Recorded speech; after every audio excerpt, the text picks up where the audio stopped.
graduate student goalkeeper, Macy King, who is about to get lobbed here from about 40 yards out. And this is really interesting for me to see where this isn't just any D1 goalkeeper. This isn't any Big Ten goalkeeper. This is the Herman Trophy watch list goalkeeper. And for me, it's like, okay, there's a lot of things we can take away from this, but I think the main thing, and this is me kind of zooming out a bit, is like this even happens to our top goalkeepers of like, and it's simple because we kind of know what's going to happen this play, but this is one of those things where it's like you can kind of miss the forest through the trees sort of thing of like you can. Yeah, but this was Western Michigan. This is Mason. Yeah, Western Michigan. Western Michigan. This is scouting, 100%, because Western Michigan knew that she's a high off her line. She never looks up. She doesn't. Maybe takes a little peek there, but this is, guys. If you have a chance, if you have a moment, take a shot from distance because she might be caught off her line, and she is. And here's the deal. I don't really think she's in a bad position. This is what, 50 yards out? I mean, off that angle, like it's close to, yeah, it's very. So she shouldn't be on her line, right? Because, okay, hypothetically right now, if number 5 or 9 or whatever it is slots that ball onto that oncoming runner who's like on the far right side, if she slots that ball, now you're supposed to be off your line so you can eat that up, right? Yep. So I'm not really saying she's in a wrong position, but what I'm saying is she's flat and she has to know she can get chipped at any time. Yeah. This is one of those things that's like, it's frustrating to watch because I know she's a good goalkeeper, but I think we all can see this. It's like that. It's not a great goal to give up. But this is one of those things. It's like, look, you can be trying to, support your back line and look to step up to help with the possession and whatnot and look for the through ball. But at the end of the day, you got to keep the ball in the net. And so for me, it's a bit of a frustrating goal to see when, again, she's getting kind of lost of like thinking about this with that and then missing the paramount issue of, hey, someone might shoot it. Like someone might that's a good point. And that's a good point. And so she has to realize when that touch goes into space that she's like, I know this is 50 yards out, but I'm off my line. Yeah. So she's not retreating at this point. And you have to realize she's totally free and I am vulnerable. I'm in no man's land. She's totally in no man's land. She's at the PK spot. Yeah, I mean that's like classic, like not respecting your opponent right there from King, who, we'll see. I feel like the last few years it's been highs are high, sometimes the lows feel a bit low. So be really curious. Again, Herman Trophy watch this goalkeeper. This is no slouch of a goalkeeper here, and she's got plenty of time for this. So they brought the Herman Trophy back for goalkeepers. Well, they do that went away for a while. Oh, wait, sorry. What do you mean? So Brad Friedel and myself. The specific goalkeeper award from the Herman and everything. So, and then they stopped doing that. So then it was just player. Yeah, it was something. It was something, a specific name about it. I forget. I'd have to look it up. But Missouri Athletic Club. Yeah. They were rolling it for a bit, and then for some reason they stopped the goalkeepers. They just did field players. But I didn't know they brought it back. That's awesome. Yeah. Well, it sounds like it. Brad Friedel and I were, I think, one of the last ones to get it. Yeah, there you go. That's good company. We'll take the positive here. So this is Auburn and a big win over Clemson, actually. But this is Maddie Prohaska, who. I'll be honest. When I released my senior rank or my college rankings earlier this month, I knew of Maddie and knew of Maddie's game. Thought she was okay, and I saw this save, and I tweeted this today. This is the first save I've seen this fall where I said, "Whoa!" Like this is for me. I was really excited to see this, not just in general, but also from a goalkeeper that I feel like has already set off to a good start here. It's a great save. Big stretch, and I think there's a lot of things you can break down about this, and that. But I think this is one of those things, like, unlike the previous play, she's understanding the paramount issue of, hey, this person might take a chance on goal. And, the shot, from where they're shooting from, like maybe they could take another touch in, maybe they could slot the ball, and there's all these things goalkeepers can be thinking about. But she finds herself where she wants to get to and preps herself where she can really stretch out. She's not just falling over. She's not diving off her back foot. This is a great example of keep the ball out of the net.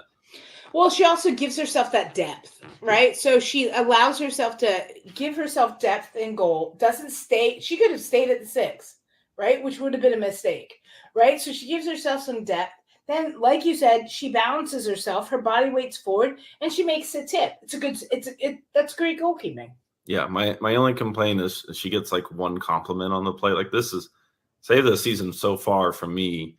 And like she gets one person, like you're in a 1-0 game, like defense. Come on, like go support your goalkeeper a bit more here. I don't, you're waltzing past her. Like this is against a number 5 season. Like, yeah, she's keeping you in the game there.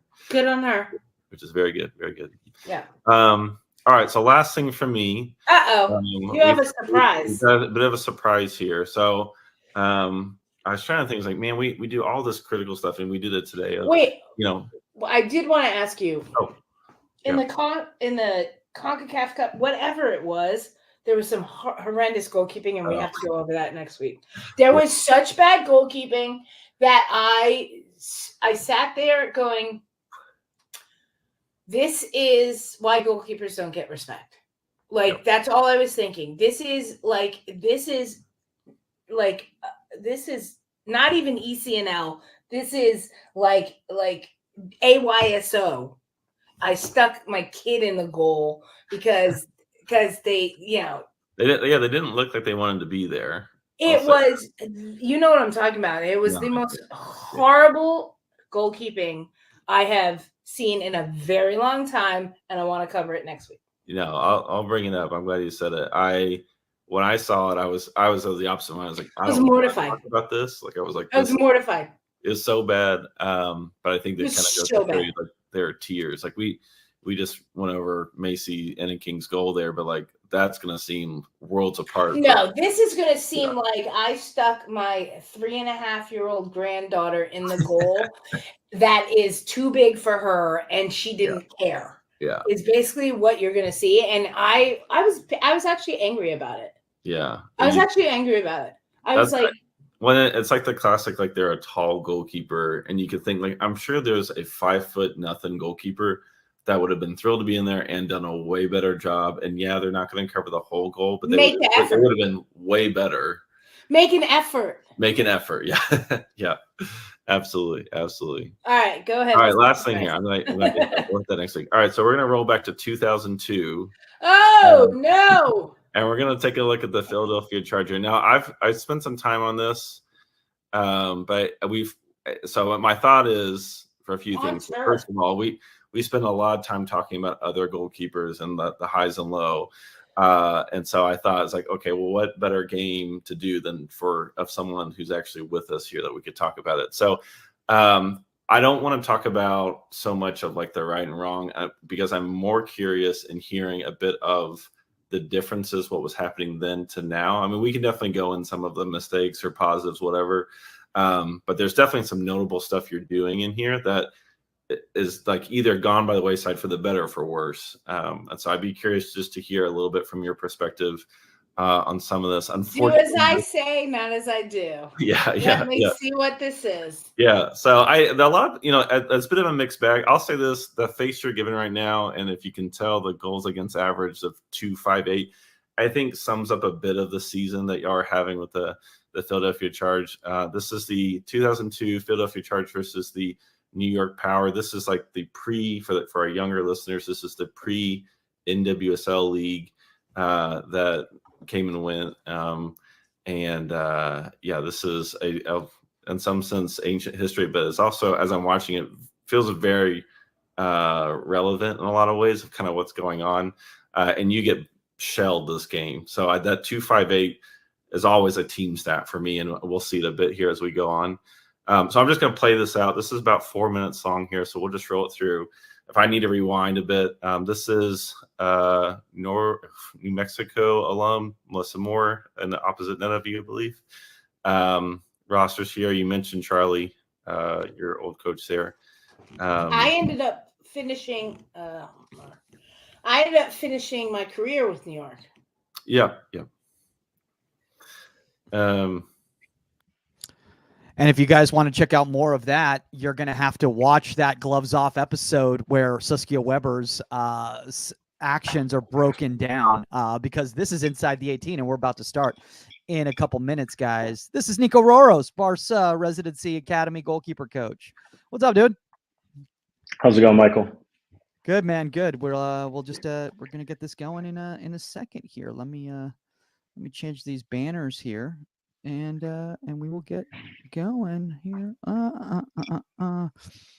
Where the heck? There we go. Come on. There we go. Perfect. All right. Here we go.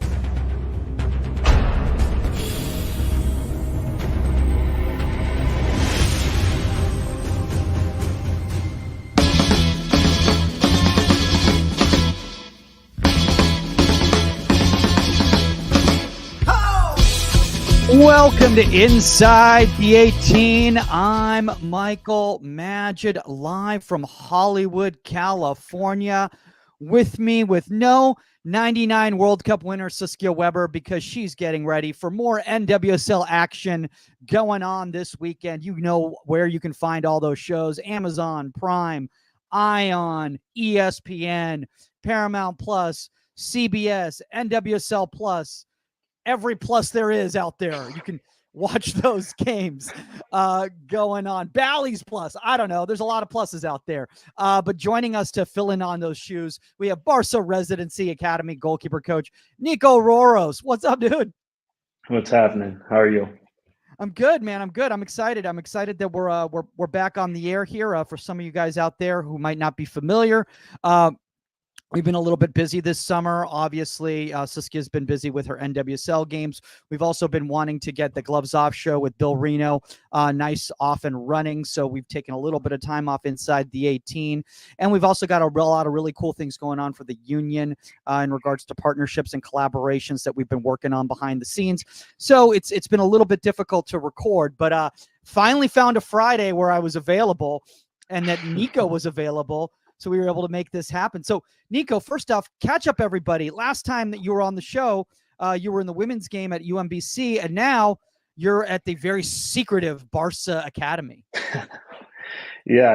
It's been a fun few months. Parted ways with UMBC at the end of May.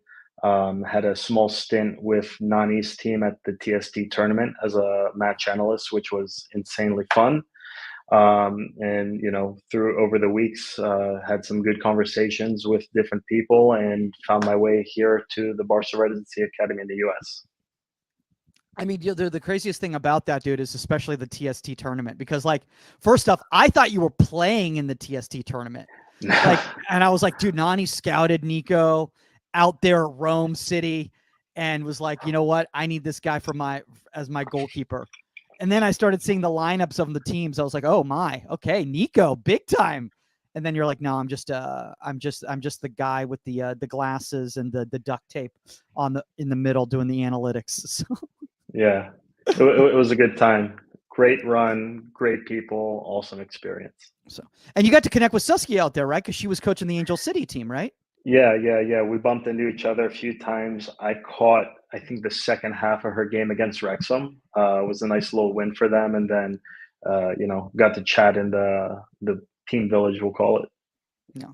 And then after that, you actually were doing some more analytics stuff outside of just that TST tournament, right? You were doing some stuff for some other teams?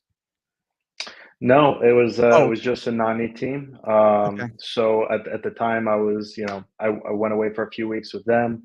I was a director of coaching at a Pipeline Soccer Club in Baltimore, and made a transition here about a month ago. Okay. So let's talk about that. First off, very different weather situation you got going on right there than in the Maryland, DC area.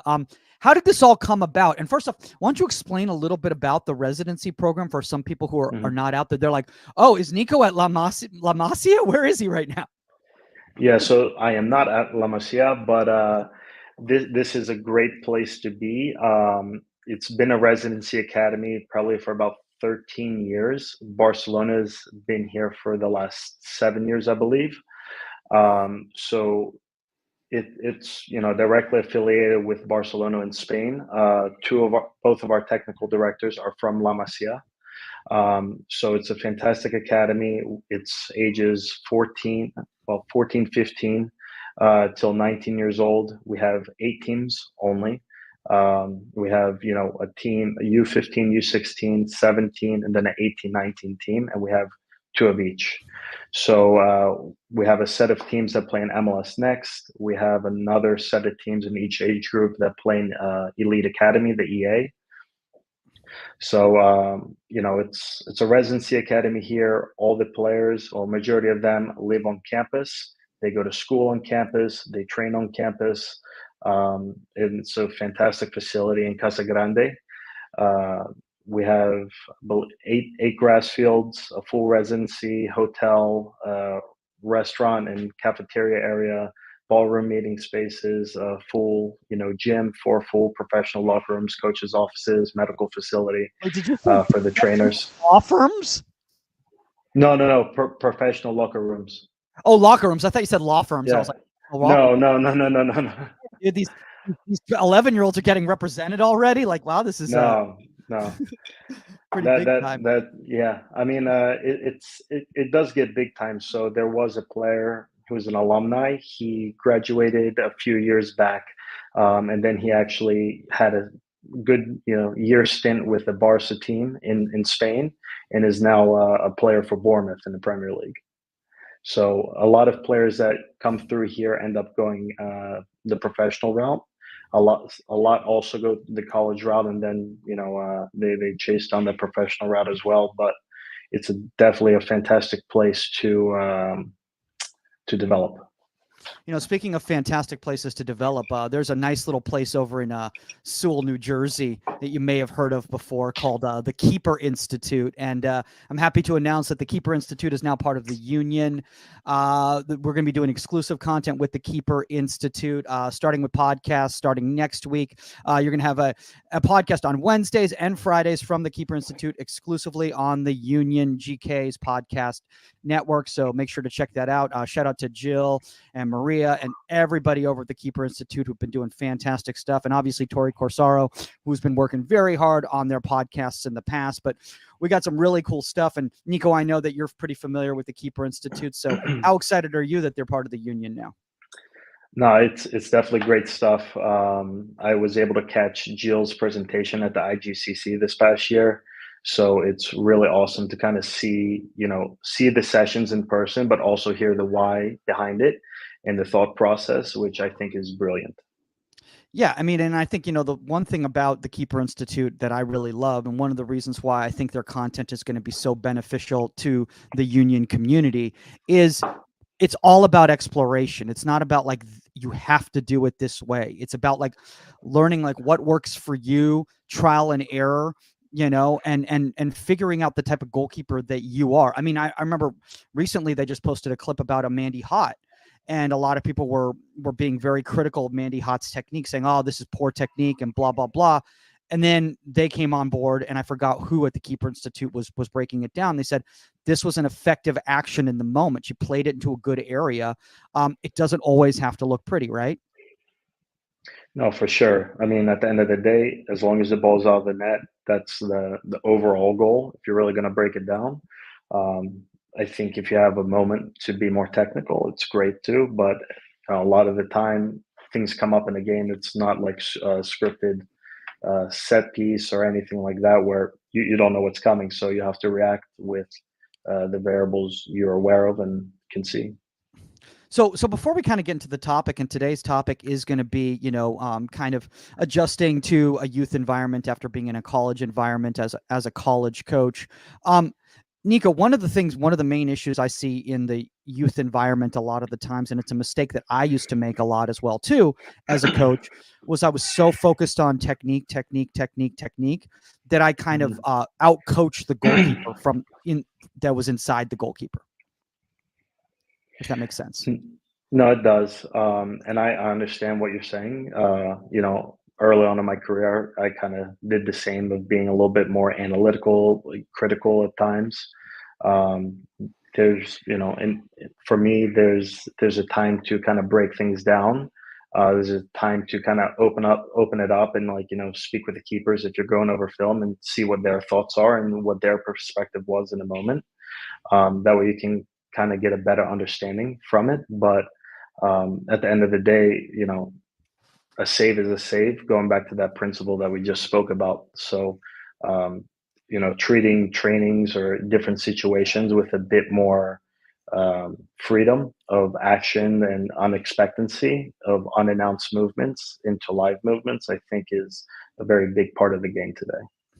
And I think, one of the things about that too is that, like, I think it's really, really important that you kind of give players the freedom to feel comfortable that they can fail.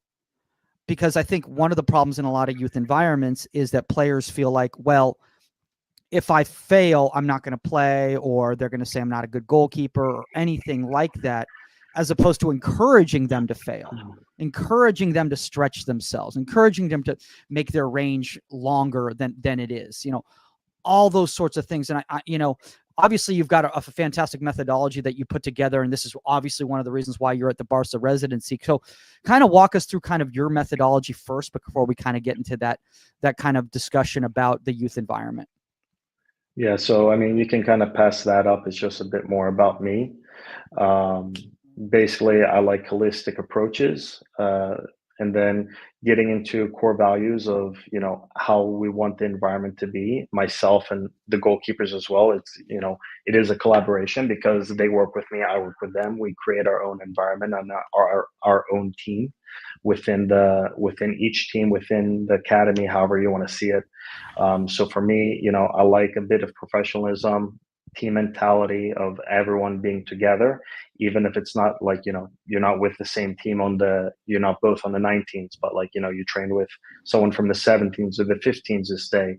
Everyone should know each other. Goalkeeping is a very interesting position where not a lot of people understand what it is to be a goalkeeper, to go in the day to day to wanting to play, and sometimes you're that number two and you don't get to play that day. And it takes a lot of emotional constraint and a lot of maturity to be able to still be a positive teammate at times when you're not the one playing. So definitely go ahead. No, I was just going to say, one of the things that I like about what your values right here is that you have open mind. Because I think as goalkeepers, we need to be flexible, malleable, and willing to listen and converse about new ideas and not be so stuck in our ways. And honestly, one of the challenges of the youth environment versus the college environment, which we'll get into in a second here, in my opinion, personally, is that parents are stuck in their ways. And this is the way I was brought up, or this is the way our club does things, or this is the way our last goalkeeper coach does, or yada, yada, yada. And so that type of mentality kind of like feeds to the young player, and they go, well, that's how I'm supposed to do it. And not being willing to try something new. Yeah, and at the end of the day, it's like coaching and playing is very similar. It's kind of take what you want and leave what you don't like or what doesn't work for you. And that goes through, our culture, our work ethic, mentality, being respectful with one another, and continually to push each other to get better. I think is huge. To be able to be competitive, respectfully within your training environment is how everyone gets better. And doing that with kind of a professional approach is very important. And not that you have to have like a professional environment, but even like the minute and mundane things of a training of dressing properly, like having sleeves, having your gloves on as soon as we're getting started, coming prepared for the training. Just those little things makes a bigger difference, sets a standard. It's amazing, man. I mean, some of the times, like, I'll have a young player show up and it's like, dude, you realize we just wasted 15 minutes of this session that could have been utilized so much better for you and be much more productive because you weren't willing to get there 20 minutes early.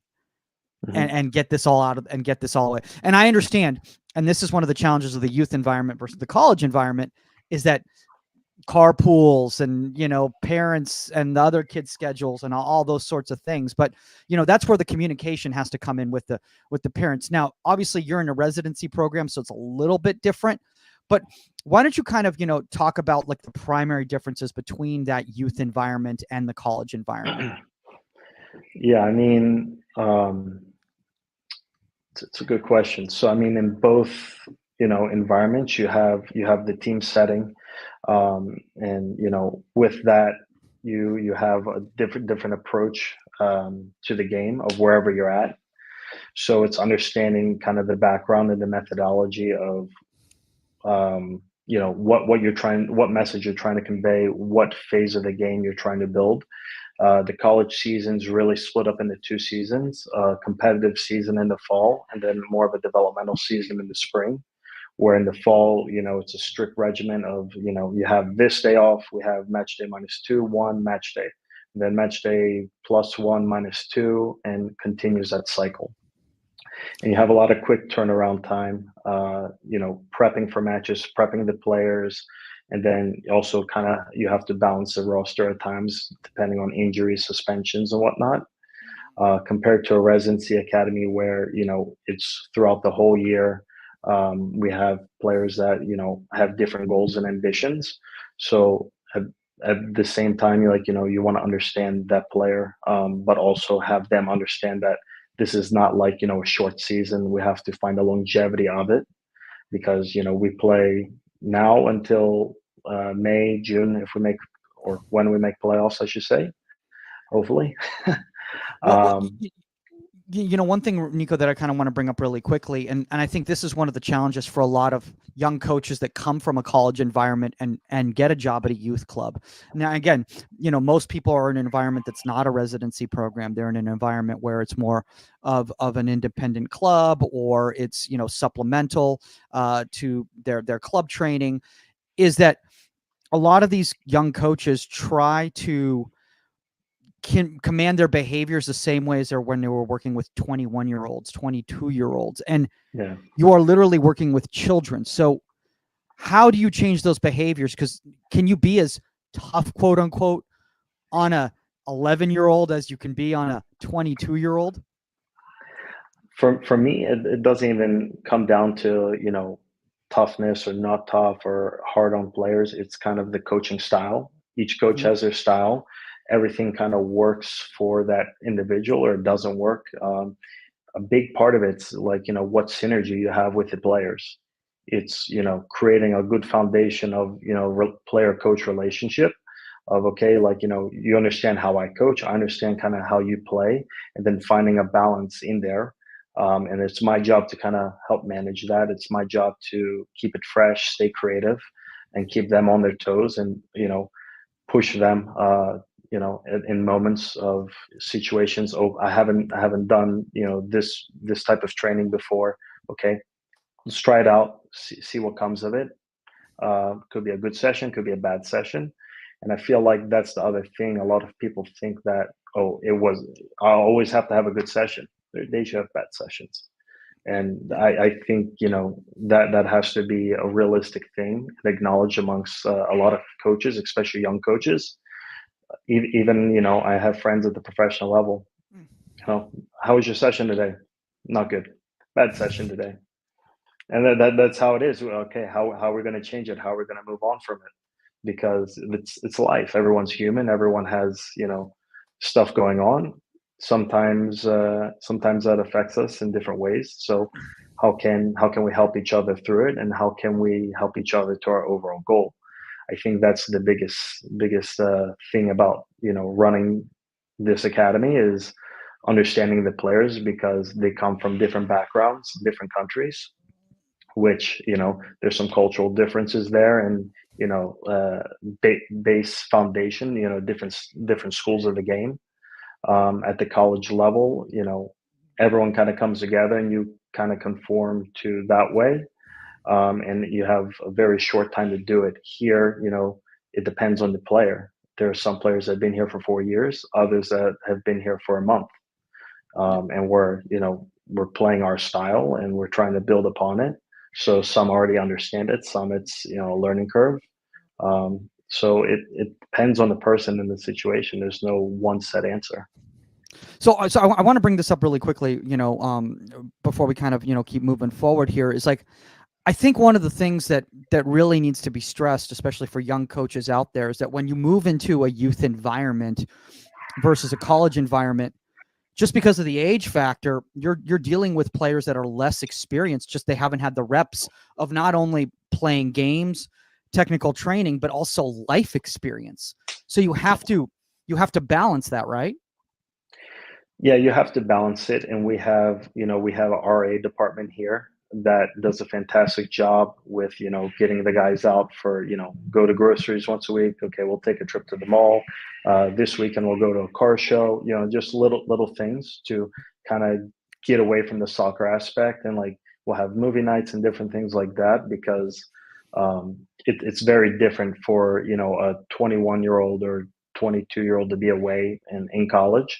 It's different for a 15-year-old or a 16-year-old to be away from their family for such a long time, especially in it's a big part of their life in that high school age of developing of who they're going to be as a person. So I think that's a big thing of holding certain standards throughout the academy, but also having a human aspect to it as well of understanding the person. We all have tough times, so it's also kind of managing the person, but also watching them grow as a person too, because how they start the year could completely change by the end of it, which is awesome. This is something that even I've noticed a lot of people who worked in a pro environment and they go into a college environment even struggle with is expectations as well. They have a certain level of expectation based on the level that they had been working with and aren't willing to be flexible on what are the demands of the environment that these players are playing in and what should be the expectations based on the demands of that environment. What you expect out of a 12-year-old versus what you expect out of a 24-year-old young pro should be very different, right? Yes and no. I Okay. think there's some like bullet points that overlap of just the general soccer goalkeeping. This is kind of how we do things. But also like when you get to that next level, I feel you hold those bullet points and continually add them. And sometimes they change depending on what club you're at or what coaches you work with. I feel like that's a big thing, but understanding how to be adaptable in environments is huge. So I feel like that's a big change. But between the college environment and the residency academy of it's two completely different environments. Here, everyone lives on campus together. They train together, eat together. In college, there's a bit more freedom. You train together. You have some team events. You travel. You have the games. But at the end of the day, they all have different classes. They have different lives that they have outside of soccer. Some work. Some do internships. Some just focus on school. So it's kind of different in the environment of things as well. Of okay, this is very concentrated in the one aspect compared to the college where individuals are they're adults and they're a bit more flexible of being able to travel and being able to do different things. So I think the environment piece has a huge effect. And I'm getting to the moments of the game thing here, which I really love the fact that this is in your whole little packet that you have right here, because this is something that I know a lot of young coaches struggle with in the youth environment when they come from the college environment, where players again have more experience, of reading the game and understanding possession versus out of possession. And I know that one of the biggest problems personally, I think in the youth game is there's so much this is a tongue twister, compartmentalization of session design. So here's possession activities. Here is, out of possession activities versus the ebb and flow of the game. how can we as coaches who've been involved in higher level environments bring this to the youth game so that they grow up like this as opposed to having to reintroduce it as they get older? I mean, for me personally, I've always liked the aspect of, when we have a live part of the session of, okay, the ball's played in once and then it's live. It's free and active play of, whoever's not in goal really taking in the role that they're playing. Okay, are you playing a striker? Are you playing attacking mid? What's your objective when you're playing that position? To score. Okay, how am I going to do that? I have to bring the ball down. I have to, have a touch. I can pass to a teammate. I can have a shot. So for me, a big part of it is trying to be creative enough to have those players understand the other positions on the pitch, what it's like to, to possess the ball. Okay, I lost it in this 1v1. How can I recover it? So I think it's important for them, for players to be exposed, to it's important for them to be exposed. Now you got me tongue twisting. I mean, dude, hey, to compartmentalization is literally a tongue twister. Exposed? Yeah. I don't know, Niko. I think you've been getting too much sun in Arizona. So probably I got a nice tan. But oh, you definitely, dude. I was looking at the Yeah. pictures. But a big. Oh, go ahead. No, I was just going to say, moving into the possession play area right here. This is, I think, where a lot of coaches who've been in a college environment struggle when they go to youth players. Again, these are very, very profound concepts. It's very hard for a 9-year-old and a 10-year-old to understand this. So we need to be able to get our points across in a way that they're going to understand it, right? Yeah, so I mean, you also have to kind of be creative within the age range that you're coaching. So to bring some really complex ideas to very first experience of goalkeeper, it's not going to be it's not going to flow that great, I don't think. So there are different phases of the game for players. For me, at 7, 9 years old, it's about having fun, about developing, about just playing and enjoying the game. I think is huge. From there, okay, can we learn how to train? Okay, now we're training to develop, train to compete after that, and then you're training to win at the more senior level. So that I think for a player to understand what we're trying to do with this particular possession chart, you can probably explain it to them. I would say maybe like 15 and older. I think they would start to kind of grasp it. But anything younger than that, or a player that might not have this comprehension of the game, I think it's important to, okay, how can I be creative within my session to expose them to have to make these types of actions. Okay, what can I set up? How can we make a situation of okay, playing around, and in that space I'm either going to be playing with my feet, or I'm going to be rolling the ball to the player, most likely playing through. That's far enough a distance. Okay, I can throw the ball, find a 2-bounce throw into a goal. How can I force a player to execute these actions without understanding? Okay, let's just go through the motion of, okay, how can I have a free flow and understand, okay, in this area, this is the type of ball I can play, this context or this texture of the ball that's played. I think is important for the younger age groups, but finding a technical foundation first and foremost. Tactical can come later on, where this falls in is the base premise. See, I love what you just said right there, because I think that's really the key right there, is that to start getting them executing these actions, from a tactical standpoint, and then afterwards breaking down and asking them questions on, like, why was this successful? What happened right here? What did you see that made you do this? As opposed to just, hey, you got to build out a blah, blah, blah, and this is a blah, blah, blah, or whatever. It's the same thing as, like, if somebody's teaching, in a university and they're teaching calculus, and then they say, hey, can you sub my 4th grade math class tomorrow? You've got to present the work in a different way to get the same results. If that makes any sense. No, for sure. And the education aspect of things just kind of sparked something in my head of, math. You when you're young, you don't know how to add until you do different exercises to put the numbers together. So be creative, to put those numbers together on the field, and then you can really start teaching it later on, and like have the person understand, okay, they do it on their own.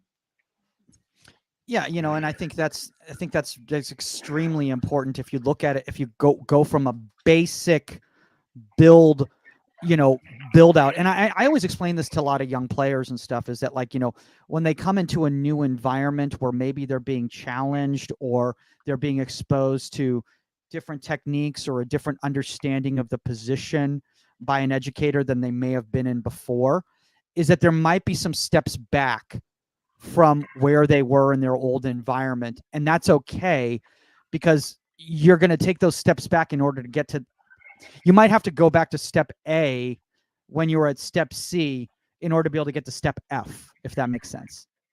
No, it does. And I think that's a part of being, well-rounded as a person and as a goalkeeper of, okay, I put a lot into this area. Now the other side of the plate's a little bit unbalanced. So sometimes you have to take away to kind of balance the plate a little bit. So let's talk about the attacking third in the youth game versus in the college game. I'll be honest with you. You're 12 years old. The attacking third, that might as well be on the moon. Like, we're Yeah. like, I mean, that's going to take 7 years for the ball to come back. And that's where you start getting the hands on the hips, the kids getting disassociated with the game. And I find a lot of times at the youth level, players don't really start getting involved and activated until the ball passes the neutral third. Is that something that you've recognized too? In general, yes. But I see it as a big opportunity of, okay, they're disengaged. Question, how can we get them engaged? So, then I put myself in, okay, when I was a player, what did I think? Okay, I'm stepping up, I'm finding, my line that I want to hold, that I want to be at. How can I be a supportive player within my own half to my teammates? If the ball is cleared, okay, can I have a touch, and then can I be a part of the attack now? But also a big part of that is communication. What information can I give in the possession moments when we have possession of, okay, how can I communicate to players? I have, one of the best views on the field. I see straight down everything in front of me.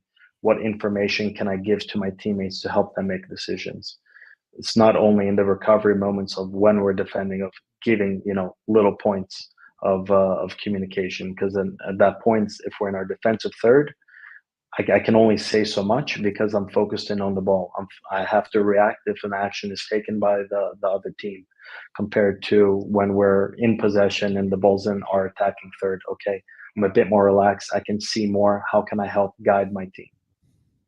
It's interesting that you just said that right there in regards to the communication aspect, because I think this is something where, like, when you're working with college players, again, their outfield players have had more experience and they're a little bit more tactically savvy in the game. And, like, I see this all the time. 11-year-olds, yeah, hey, did you blah blah blah? It's like, well, they're not listening, or like they don't do it. They're not doing anything, or whatever. So, like, what advice do you give to, like, a young player who's like 11 years old and they're dealing with an 11-year-old out left back who's not, keeping the shape they want or the supporting play that they want, or, like, how do you get them on the same page? Because I think one of the problems is when we're talking about youth development, is that confidence to be able to speak to these players that are in front of them, because these are peers, and these Yeah. people and these kids are still developing and they're still insecure in who they are. No, I understand that perspective. I mean, at the senior level, it is different because everyone has their own individual personality for the most part, and it's still developing. But there's a personality, there's a presence there. With some youth players, they're still finding their presence. So now it's not just one moment of, oh, why didn't you do that? You have to do it. Okay, how can I help coach this player to develop into that person? Because again, the big difference is the environment. I have the opportunity to work with these players on a daily basis and help shape them into who they're going to be. When a college player comes to college, they're mostly shaped into who they are, and now it's kind of more of a management, developing a little bit, managing more. Now it's developing, and then we balance the management part of it at the youth level. So it's okay, what conversations can I have with players on a daily or weekly basis? How can I get to know them? How can I give them a bit of confidence, give them a bit of energy, help them find their language and their presence on the field? So I Yeah. Go ahead. No, I was just going to say, one of the things I was just thinking about in regards to like college environment versus a youth environment. College environment's very much a sprint versus a marathon of the youth environment, where like you've got years and years and years to develop and build these young goalkeepers. College environment, it's like you need to get results from this goalkeeper so you can get success on the weekend, in the midweek, that sort of thing. Like, yes, you have your red shirts and your, and your reserve keepers and everything like that. But in regards to like the overall goal of the program is like, let's get results. Yeah, and it's a very competitive environment, so it's not straightforward all the time. There are different variables that come into it. At the youth environment, you more play kind of like your methodology and how the way you play, compared to the college level, where you play the way you play, but you also prepare for who you're playing against. When I was at the college level, I would go into Y Scout and I would scout the last 3 games of the other team. Okay, who's hitting what type of balls? What areas of the fields are they crossing the ball from? What flank attack are they using? Where are their shots coming from? And then, okay, how can we expose these types of actions to the players in the days leading up to the match? Compared to the youth level, where I don't do that too much, it's now okay, how can we develop you in some different areas to help you become a more well-rounded goalkeeper? How can we develop you to play how we want to play in the game on the weekend? Yeah, I was just thinking about that. Like, you can't go on Y Scout and go like, all right, let me check out the U12 Sereno Eagles matchup from the past week and see how that worked out from a scouting standpoint. So it is a lot more of a individual development, a standpoint. I want to talk a little bit about out of possession versus in possession, because I've talked to some college coaches, and they say at the collegiate level that they've focused a lot more on in possession, and then recovery into out of possession. And at the youth level, they focused more on out of possession, and then in possession is something that they more introduce at the older ages of youth development. Do you agree or disagree with this?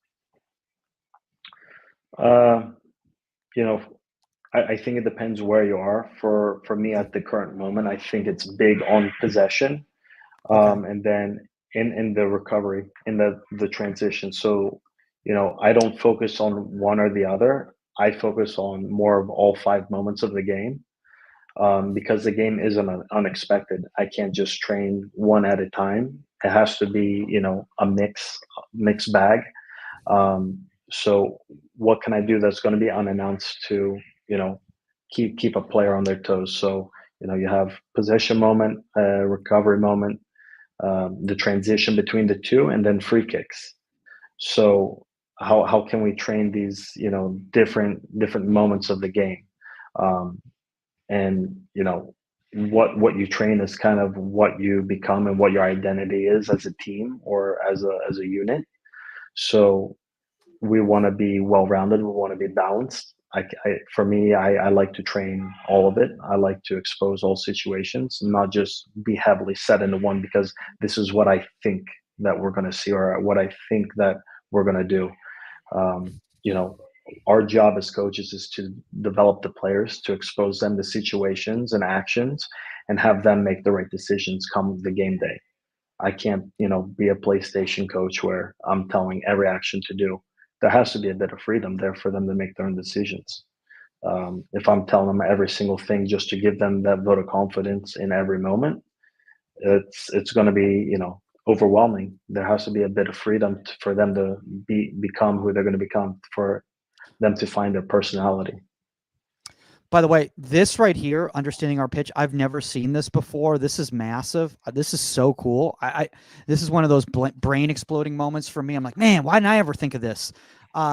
Breaking it down from these different little zones of the entire field, as opposed to just the three components. Why don't you talk a little bit about like how you talk about this with like youth players? Because like, how do you explain like what do you do when the ball is in zone 10?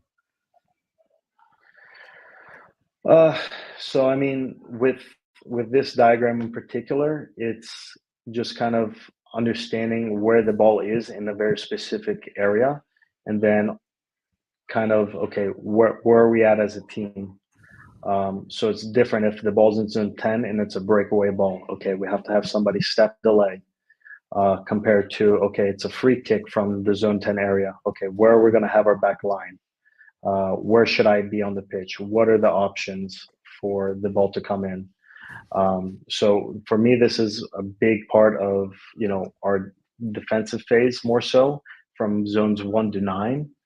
There is an attacking aspect of it, but I really focus more on the defensive side of it. So a lot of crosses come in from zones 4 and 6. Okay, so within your 18-yard box, or within your goalkeeper area, I should say, you have, 3 options of, okay, the ball's going to be more nearsighted, it's going to be more central, or it's going to be far. How can I read the trajectory of where that ball's going? So it's kind of, understanding starting positions, understanding, balance of where players should be. But it's also good when you get into free kicks from zones like 1 to 6. It's a bit different, because there's, you break down the pitch from 1 to 18, and then you have 18 to 36 to the midfield. So kind of understanding, okay, what type of, like, I still track, what actions are done, even at the youth game. Okay, we've had a lot of free kicks, a lot of corner kicks. Okay, that's 1 to 18. That's where most balls are coming from. Okay, 18 to 36. How many balls are crossed in from the flank, or how many free kicks are we having from those areas? Not as much. Okay, that kind of tells me what areas we're exposed to and what, situations I can train a bit more. I think one really cool thing, that you were talking about right there is the starting positions thing.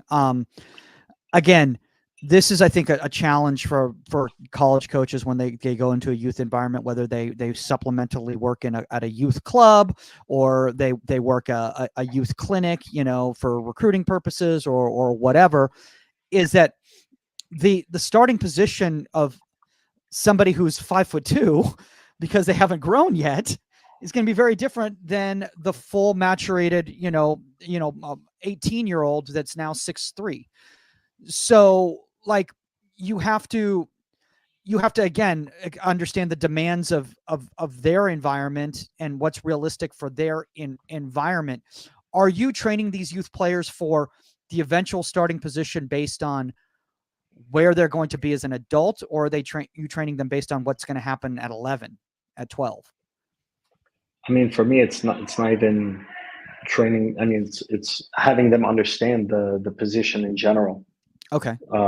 So I have to teach them goalkeeping. I can't just teach them for who they are in this moment, because like you said, they're, 5'2" right now. They hit a growth spurt. Okay, now they're 5'6". It's a bit different. So I want them to understand the position almost as well as I understand it. How close can I get them to developing that part of their brain of goalkeeping? So, through guided questions of, what do you think, this, and this?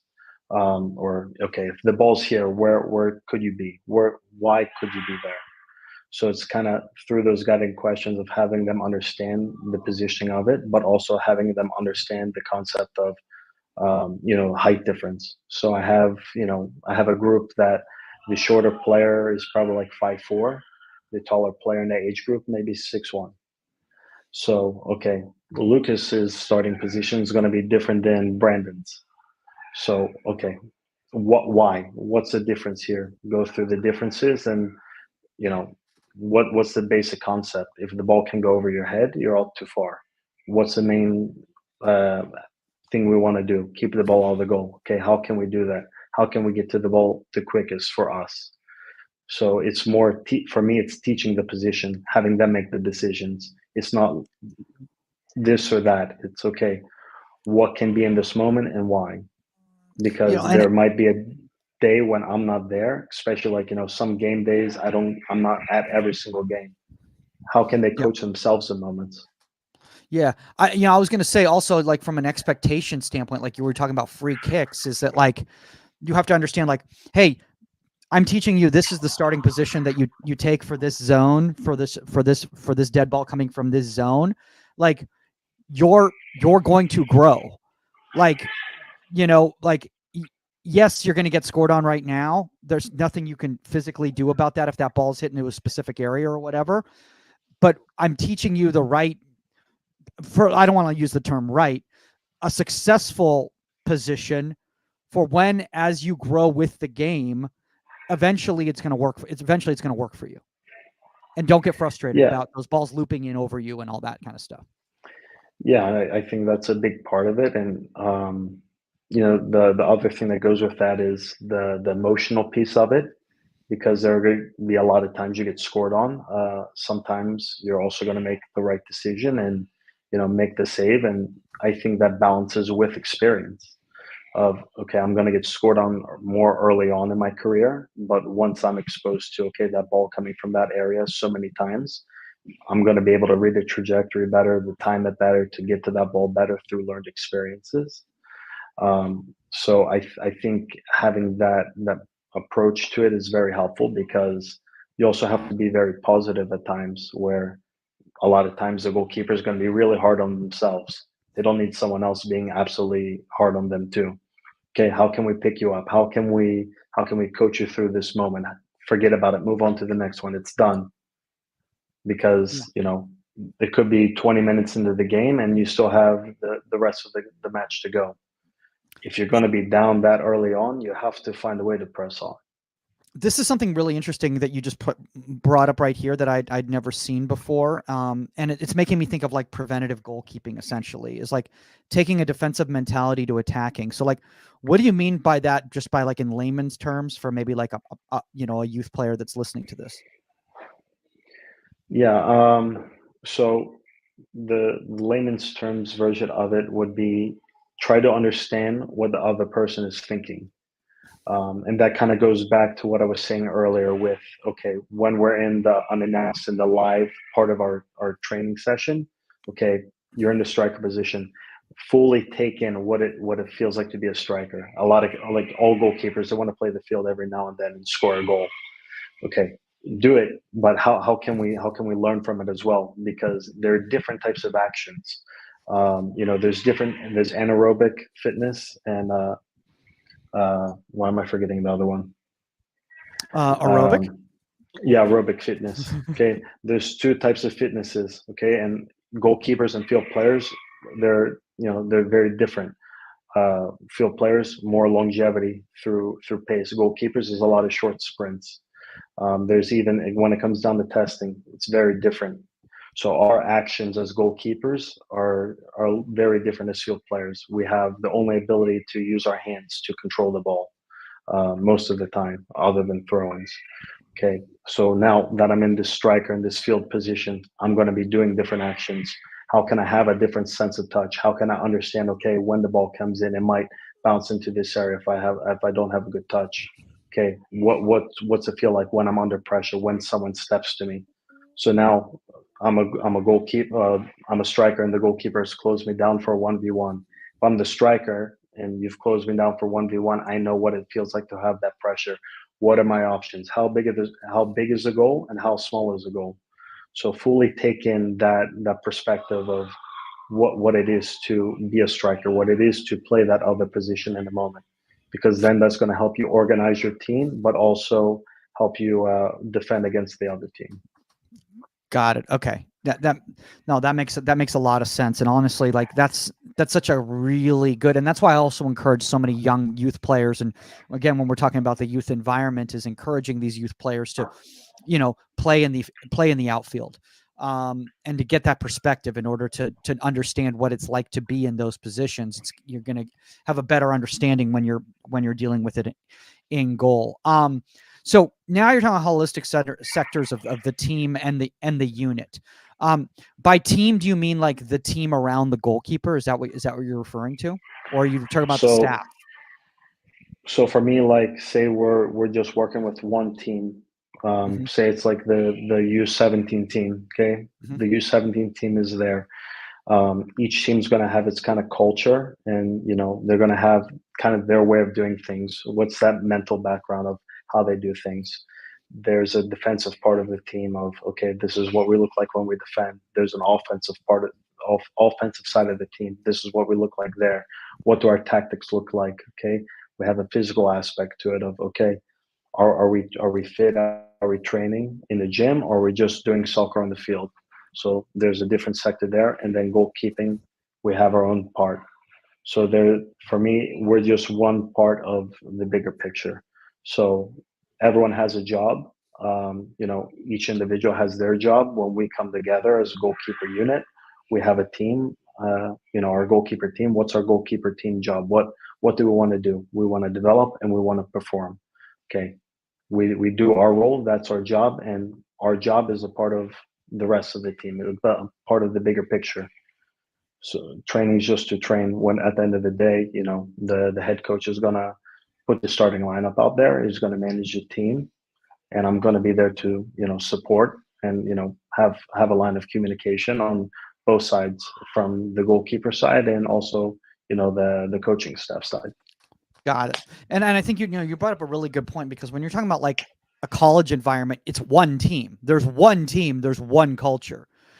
When you're talking about a youth environment, and maybe not as much at a residency program where there's a more of a built-in understanding of the culture and what's expected, but a lot of times at these independent youth clubs, I don't want to say every team is an island, but they are. They're run by different team coaches, different players, different parent managers, all that sort of thing. So as a goalkeeper instructor, you have to understand that each environment is going to be different, if that makes sense. Yeah, it does, and that's a big part of it. But the biggest part is kind of the coaches, like how we interact with each other. We have daily and weekly meetings with one another.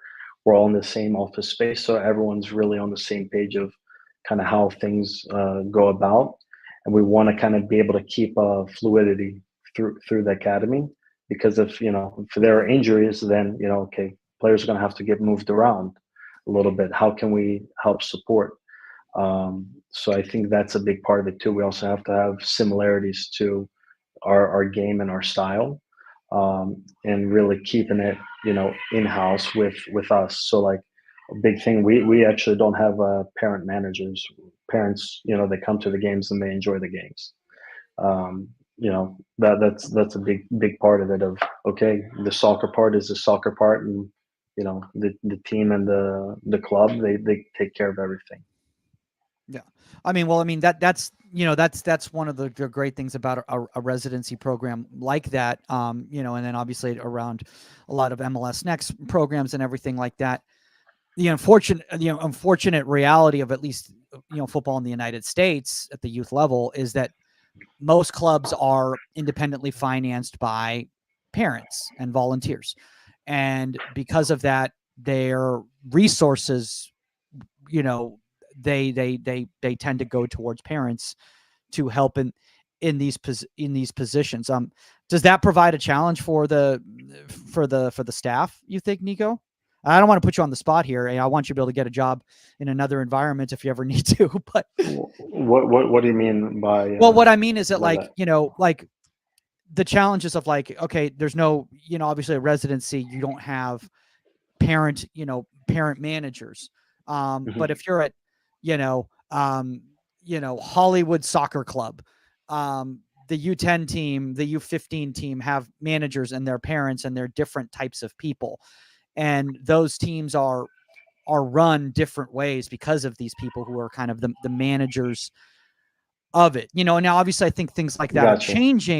are changing, you know, but that's the reality for most youth players and youth parents today, still in the United States.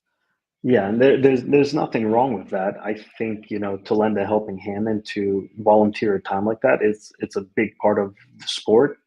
You know, this just so happens to be a different type of setting. This is our Of course. situation here. Yeah. I think, you know, for clubs that have, you know, parent managers and people involved, I think that's a part of the game. There are different levels to the game. There are different, you know, areas of the game, and at, you know, more of the local level, we'll call it, because here we have players from all over the country and from different countries as well. It's a bit different of a situation compared to a local club. You know, I play for this club in this area, and we have teams from, you know, that just play in the city to ECNL. So, you know, something like that, I think it's vital to have, you know, volunteers for people to be involved with the game in general is important. The game is for everyone, and, you know, some people like more the managerial side of it and administration of, okay, I'm helping the team by, you know, filling this role by carding players for the club, and they enjoy it. I think that's fantastic. Well, I was going to say, you know, one of the things right here, just because I'm trying to think of like helping young, like college coaches, because, and you know this, Niko, that a lot of times when you get a college gig, you're in an area that might not be as prevalent in the youth game as if you're in a large city area type of a thing. Yeah. So like you're getting a lot of the times, the way a lot of these young assistants, you know, supplement their income is by taking a job at a local youth club that's going to be probably a little bit more grassroots like this. And that, and again, itself provides a challenge because you're not dealing with cream of the crop type youth players. You're dealing with a lot of very foundational youth players, which where the expectations are a little bit different. I think one of the things is I just want to make sure that whenever we do content, it's not just for the high level coaches who are in high level environments out there, because there's so many people out there that can benefit from, you know, these types of little tricks and tips that, you know, that you're giving out there. And I just don't want people to be like, yeah, but he's at Barca Residency, so that works for him. You know, what do I do? You know, if that makes sense. Yeah, no, I get that, and I think that's another big part of the development is, or the difference between college and youth is, I see kind of both sides of it. Yeah. So for, you know, a coach to transition the brain from college coaching to youth coaching, it's understanding what each one is individually, not just having your one set way of things, but how you can be flexible. Um, and, you know, the players out there, of, you know, if they're a college player, a youth player, of having to understand that, okay, you know, this coach's brain might still be in this area for a minute because they're thinking about the training last night or what happened. So I think there's more to it, in the sense of, um, just compartmentalizing, what area you're working in. You said that a lot better Because than me. You didn't get tongue twisted there. So I congratulations. stuttered there for a second so I could figure out the process of it. But I just Go want to ahead. talk about really quickly about the brain, because I know we're starting to run long here on time here, but like one thing I love about this here is you breaking down the understanding of the brain of the player. And when I'm thinking about the youth player, like, you know, when you get a college player, like the way their brain works is probably the way their brain's going to work for the rest of their lives. Like that's just how they're wired. Now, do you think you can change the way that a youth player is wired, or do you think you have to understand how they think and then deal with it that way? I mean, in the youth game, you have to understand the way the player thinks, kind of also their background. And I think it's very different being at a residency academy compared to a local club. Here, everyone is on campus, so it's a more controlled environment compared to, you know, a local club. Okay, they have family members, they have friends. Who's telling them what? Their friend comes to the game and they're like, "Oh, what was this? Why'd you do that?" what voices are they hearing? Because the voices and the feedback, especially adolescents, that they hear, kind of you know creates a presence in their mind of questioning, oh, why am I doing this, instead of, okay, what can I take in from this? So big part of it is what voices are they hearing and what are they hearing, I think, is a big part to that development. By the way, is somebody screaming in the background over you? Is somebody okay? Did somebody step on a nail? Like, what's going on? No, they're all good. They're in the PC area here. Looks like they're playing soccer tennis, so it's getting pretty competitive. Oh, gotcha. Okay. They're kids having fun, like in the focus of youth development, right over here. Okay. I was like, is there a haunted house taking place behind you? What is going on back there? I like the fact that you put in youth development here, biological age versus actual age, because again, at the college level, chances are those probably match up, but at the when adolescent level, those might not match up at all. You might have a 12-year-old that is biologically 18, and you might have another 12-year-old that's biologically 8. Mm-hmm. Yeah.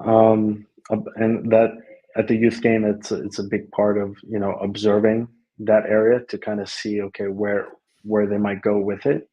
I've had a goalkeeper in the Baltimore area, and she's always been tall. I think she's like 6'2" or 6'3" now as a 14, 15-year-old.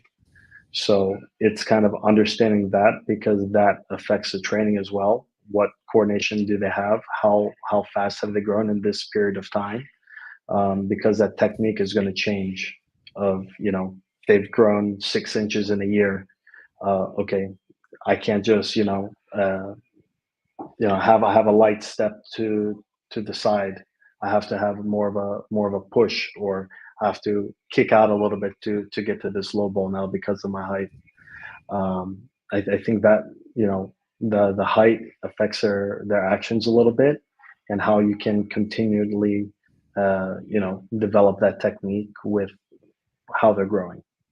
Yeah, and I think that's a really good point in regards to like developing the technique as they're growing, as opposed to developing technique based on where they are today. I think that's extremely massive, and I think that's where like the results issue comes into play when you're talking about the youth game. Is that like especially at the grassroots level, like a lot of outfield coaches, team coaches, you utilize the goalkeeper as an accessory for success for their team, as opposed to the actual development of that goalkeeper. And again, at the college level, they are an accessory to the success of the team. Mm-hmm. At the youth level, it's about their individual development, in my opinion. Yeah, I mean, for me as well, it's more about their development than it is about winning. You can win quick, and you won the local tournament this weekend. Fantastic. You won it with the U8 team. What are you teaching them? Who are they going to be next year? What foundation of the game are you leaving them with? That's my big question. And for me, my biggest investment and my best interest with players of that age is trying to have them enjoy the game, have them love the game, and teach them it properly, not just kick, run, shoot, and hope for the best. It's okay, how are we going to play? Why are we going to play like this? And trying to have them think for themselves. Yeah, I love that what you're saying in regards to adolescent development. And again, this is something that if this is stressed at the youth levels, once they get to a college coach, they don't have to spend all their time on this, is the pushing the level of cognitive decision making. When I talk to so many, and this because you've been a college coach, when I talk to so many college coaches, they say, everyone at these everyone at these showcases can catch a ball, can strike a ball, can move their feet, and yada yada, and play a side volley, and yada yada.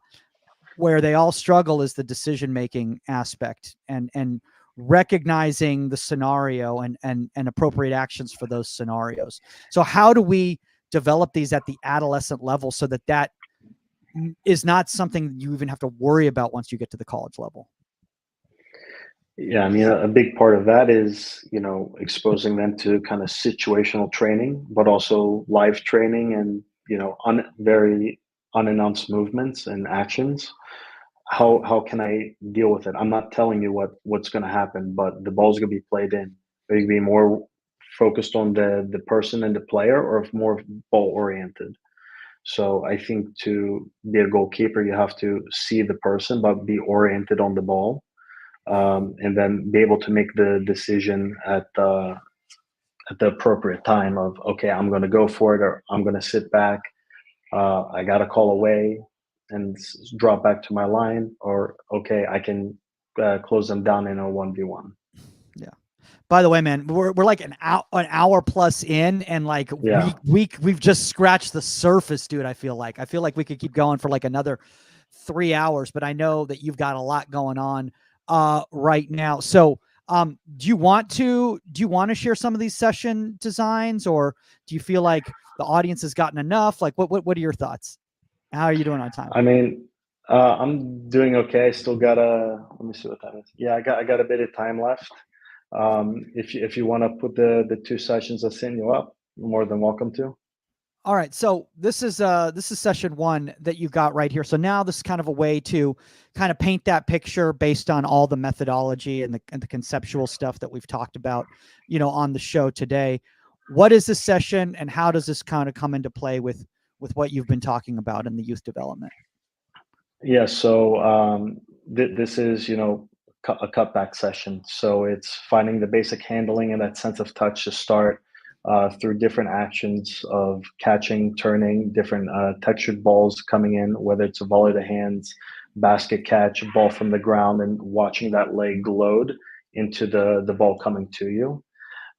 So that's kind of the first part of the session. The second part, okay, just live, not live, announced actions of, okay, this is the ball coming in, this is how it's going to come in, deal with it, and then find a way to play out. So it's going to be getting the ball, switching the field, and then dropping back for a cutback. So finding the action of being in possession. Okay, we executed the area we want to go to, got a bit of distribution in. Now the ball's taken away. Okay, we're in this position. How can we drop back to our line? Finding the action of turning, pivoting, and stepping and setting while having our eyes on the ball. And as it's coming in now, finding the timing and the reaction to it. And then the unannounced action of, okay, now we have the ball out to the side. It's coming in as a hand service to the two players up top within the mannequins. So the two players up top see the ball coming in. It can come within any of the spaces, any of the half spaces between the mannequins. And then it's just, okay, how can I get this ball on goal? And then finding that quick reaction, that unannounced movement of not knowing where the ball exactly comes from. Into a live cutback scenario now, where in, like, we have field players, we have 4 of them knocking the ball around, and then one of the 2 middle players finds that touch just to play the ball out wide. And now how can we all run in for a cutback in a live situation with a flank attack? Got it. So, and I love the fact that you include the build up into the cognitive action right there, because I think that is so important. Before we show session 2, I want to ask you, in regards to the behaviors at the youth level of those cognitive actions, do you break it down afterwards? Do you just let them play and then have a discussion afterwards, after the session's done? Like, what's your method? So my style is, I'll kind of go through the drill. If it's the first time we're doing it, just kind of explain it in general, ask if there are any questions. If there are no questions, we kind of get into it. And then depending on how that part of the session goes, if it's going really well, let it flow. If there are moments of struggling, or, okay, didn't really clarify that, can we hold for a second, go over it real quick? I could even hop in and demo if need be, just to kind of show how it can be executed, and then continue the session. And then at the very end, after my whole session is done, not just that one part of it, I'll kind of go through the session with whoever's there in the group. Okay, why did we do this? Kind of, I'll have some different guided questions of, okay, why do you think we did this? How do we start? How do we end? How do we feel now? And really get their understanding and their feel for the session as well. Got it. That makes a lot of sense. All right, let's move on to this second session right here. All right, so what we got going on here? Yeah, so here we're how can we deal with crosses? So just focusing on, again, a bit of handling and footwork to kind of help lead us up into anticipating for that aerial ball. Getting into some angle play of, okay, the ball can be shot at an angle from there, and we'll have to deal with it. So finding that handling, watching that leg load again, and then also having to deal with that cross coming in from unannounced. Okay, finding the handling, finding the timing, and then going with it from there. And then getting into more unannounced live part of the session.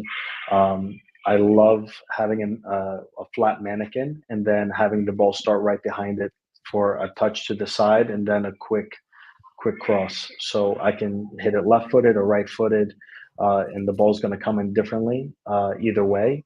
But then we also have the live part where I don't always have to cross. I can also pass the ball to one of the other players and have them now have a touch forward for an angle play or a 1v1 with a goalkeeper.